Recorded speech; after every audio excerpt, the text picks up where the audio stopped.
Is Elden Ring Nightreign good? I'm gonna say yeah. I've I've seen a lot of people saying like it's bad and other thing, and that just I thought I'd get my take on it because I think it's good. I don't think it's the best. I think it's just like it's okay. It's a just a good fun game. You know, does it have problems? Yeah, but I think there's some good in it, and overall, probably give it like a 6 to 7 out of 10. Um, which again, I feel it isn't bad, especially when From Software for the last several years has just been putting out bangers of games. So then, oh, they have a game that's, not the best. It's a little, just in the middle. It's average. Like, that's pretty okay, I think. But, so yeah. But, I'll get more into it. And why I think it's a good game compared to, I think, other people who are maybe blowing some stuff out of proportion, in my opinion. But, starting off with what I think it's good and what I like about the game is, I think overall, the concept and just like the base thing of it is really good. It's really solid. I think it works, and I think the biggest thing, especially if they add stuff, consistently, or maybe not consistently, but if they work and add some more stuff into it, I think it'd be definitely get bumped up. But as just a concept, I think it was pretty solid, and I think it really works, especially the combat. It's Elden Ring. It is a little bit different than Elden Ring combat, of course, because you got character skills and other stuff like that. But the combat it does a lot of the heavy lifting.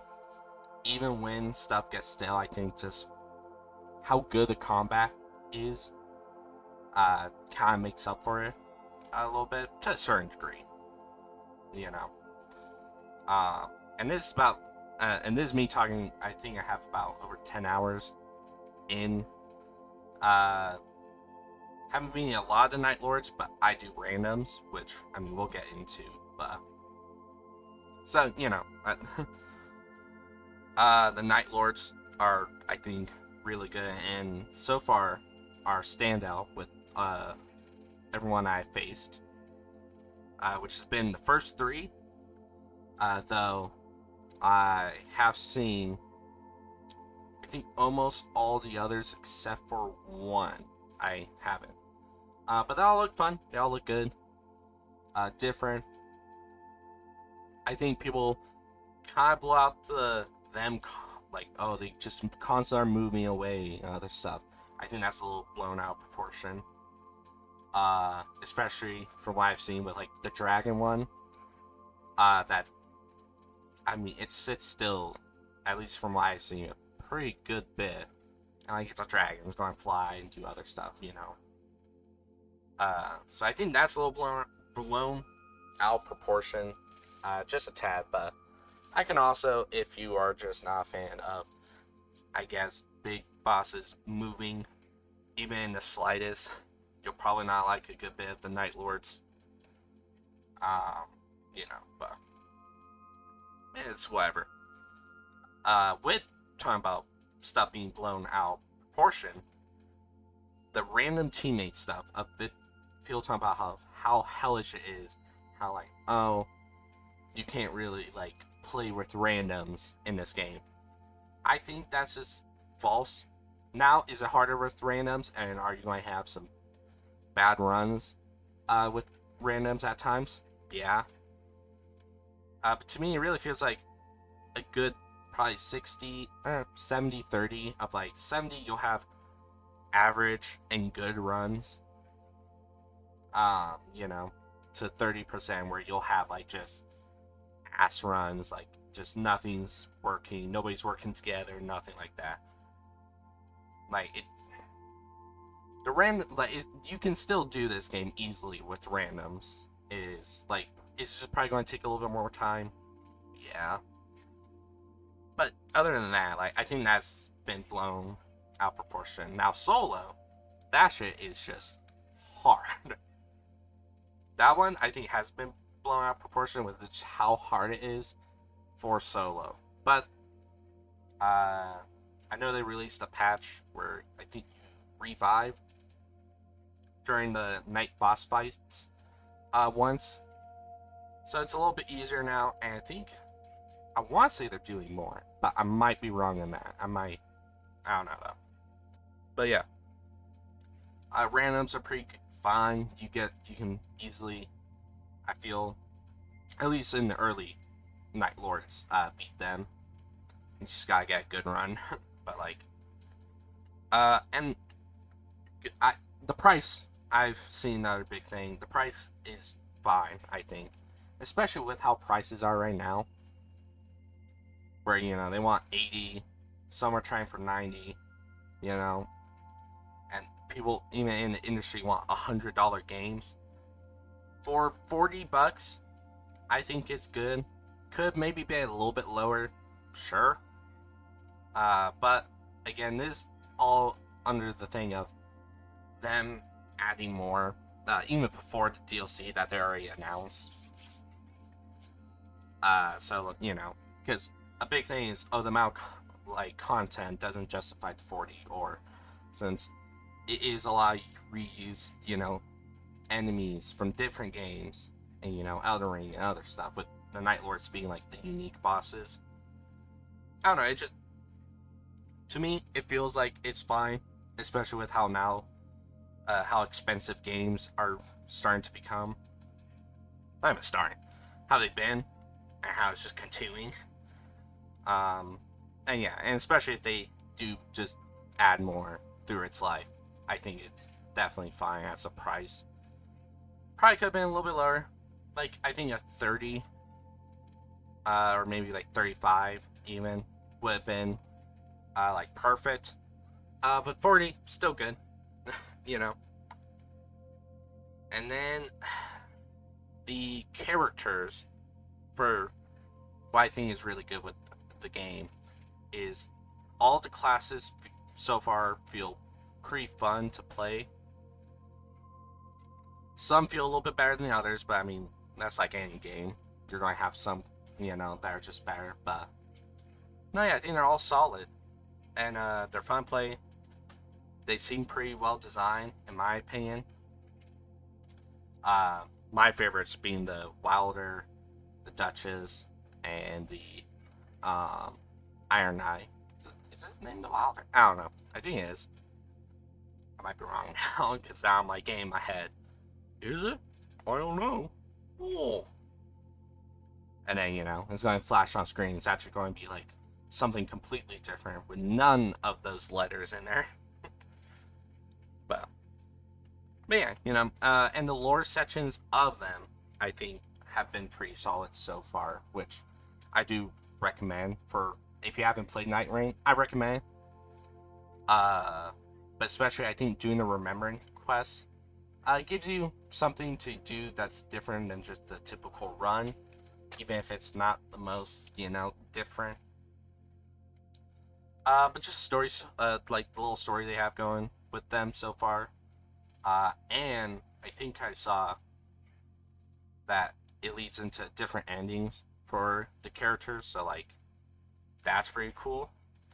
And I'm very curious on continuing those, since I've really only done the what I'm hoping is called the Wilder.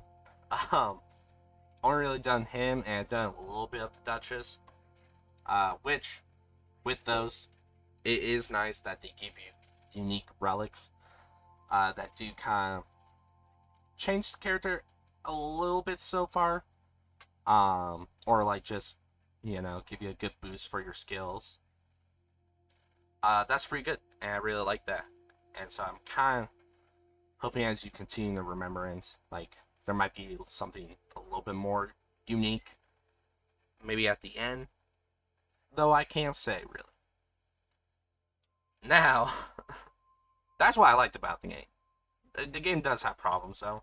The biggest complaint, which I do agree, is there is not a lot of variety in, maybe anything. Like, it's pretty, I want to say bare bones, but it's definitely lacking. In, like, the enemy. Uh, the weapons are pretty good, but, like, your randomized effects or other stuff could be better. Especially just the effects in general that you can get from, like, killing bosses and other shit. They're not that much variety or as unique. It is a lot of, like, increase this number or stuff like that. Which, for a roguelike, probably isn't the best. But like I said earlier, I think solid concept and, like, the combat does a lot of the heavy lifting. But I think the biggest thing they could do would maybe add some more unique effects, like more effects that are in line with, like, the walking or the starting your surge, and other stuff like that. Just having more unique kind of stuff like that to kind of spice things up, I think would do a lot. And then, like, enemies, you're going to fight pretty much the same group of enemies every fucking run, it feels like. It's been every enemy. And I think, I don't know, personally, I would love to have, like, enemies from the different games, not just bosses, in Nightreign, which, to my knowledge, isn't a thing. Maybe I just haven't seen them, but having, those enemies from not just Elden Ring, but, like, imagine going and hunting down, like, Black Knights from Dark Souls. Like, I think that would just be really, really fun and cool. Or, like, the, like, fully transformed werewolves from Bloodborne. I think could be a very fun enemy, especially how fluid and kind of fast-paced the combat feels. And I think if they did that, I'd probably pump it up. Like, just the enemies, I think, would bump it up maybe by, like, a score for me. But yeah, not a lot of variety. The runs feel very same-ish for that. You do pretty much the same thing. You got the same kind of plan of, where you're grinding, you're going for bosses, especially in day 2, where it really is just, like, the best thing to do is not even go for, like, equipment, really, unless you're just getting equipment from the bosses that you're killing. So, definitely feels very same. So I will, I gotta knock it for that, because I get, especially when you play, even just the amount I played, it does feel very same-ish. Personally, I'm fine with it. Again, I think the combat helps and keeps it fun for me. But I get why other people, especially people who are really into roguelites, and they, are coming in for, like, the randomization, the different runs, they're not going to be the happiest, which makes sense when this is a roguelike. Though, the biggest thing, though, for my critiques on this game is when you're doing your run, losing one team member, like, one dude just leaves or gets kicked out, it's pretty much your run's over. Like, it's so hard. It's such a difficulty spike when there's only 2 of you. And I think that'd probably be my biggest critique on the game. It's just that thing. Like, it'd be cool to add duos. That would be cool. If they didn't, just having a thing of it kind of, I guess, correcting itself more if there is stuff of, like, oh, you lost, team member, and it's going to, like, kind of maybe, do something like, oh, enemies might have less health, or, their damage might be a little bit lower or something like that. Just because you lose a teammate, it really just feels like your run's just over. Unless you're just having a really great time and just, like, kind of just cruising through it. But that'd probably be my biggest critique, which I think a lot of people, which, if you don't like it, cool. I just think there are some people who are like, this is the worst game. From Software is just a greedy, terrible company now and other stuff. I I just don't agree with that, and I think that's kind of overblowing it to kind of overblow it. Like, so that's why I kind of want to get my thoughts. I've just been, yapping here and shit. But, yeah. Personally, I say try Nightreign. Is, cheaper than what a lot of games are now. So, if you, can. Because it's still $40, so, like, if you can't do that, it's, you're not missing out on anything, but if you can, and you like From Software, I would say, yeah, give it a try.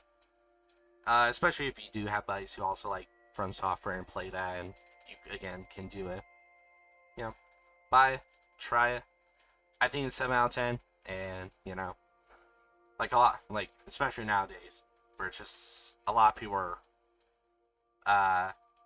have the thing of, like, you have to like a game, or, like, they only, if you like a game, it has to be, like, 10 out of 10 to you, or something like that, or, like, a 7 out of 10, that's a bad game. It's like, it's not. 7 out of 10, it's average. It's a mid game, and being mid is not bad, honestly. So, yeah, 7 out of 10. I think it's, though, if you can, I would try it. But yeah, so, hope you guys enjoyed. This just a little quick, talking video on Nightreign. But just thought with everything, especially the negativity I've seen around this, I just thought I'd give my opinion, which is definitely more generous. I'm probably being for the game, but I think that's okay. But yeah, hope you guys enjoyed, and hope you guys have a good day or night, and I will see you guys next time. Bye.